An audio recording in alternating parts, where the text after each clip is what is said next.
5 আগস্টের পরবর্তীতে যখন নতুন ছাত্র সংগঠন হিসেবে গণতান্ত্রিক ছাত্র সংসদ আত্মপ্রকাশ করলো, সেখানে একটা নির্দিষ্ট গোষ্ঠীর গোপন তৎপরতা ছিল, যারা তাদের সংগঠনের কর্মীদের বাকচাষের বা গণতান্ত্রিক ছাত্র সংসদের অন্তর্ভুক্ত করেছিল। এবং গত ডাকসুর পরে সে বিষয়ে স্পষ্ট বার্তা, স্পষ্ট প্রমাণ গণতান্ত্রিক ছাত্র সংসদের নেতৃবৃন্দ পেয়েছে। এই ব্যর্থতার জন্য এই গোপন সংগঠনের যে অন্তর্ভুক্তি ছিল সেটা অনেকাংশে দায়ী তাদের সংগঠন ব্যর্থ হওয়ার পেছনে।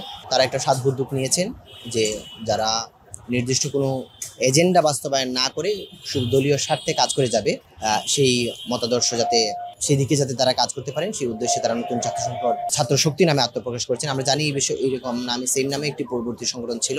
আমরা যদি ধরেও নেই যে এই সংগঠন নতুন ভাবে যাত্রা শুরু করছে, তাহলে আমরা প্রত্যাশা করব শিক্ষার্থীদের স্বার্থে তারা কাজ করে যাবেন এবং তাদের নিজস্ব এজেন্ডা থাকবে শিক্ষার্থীদের জন্য। সেইখানে কোনো সংগঠনের গোপন কোনো কর্মী তাদের মধ্যে অন্তর্ভুক্ত থাকবেন না, যাতে একটা সংগঠনের দ্বারা অন্যরা কোনো না কোনোভাবে তাদের ফলাফল, তাদের স্বার্থ আদায় করে নিতে পারে।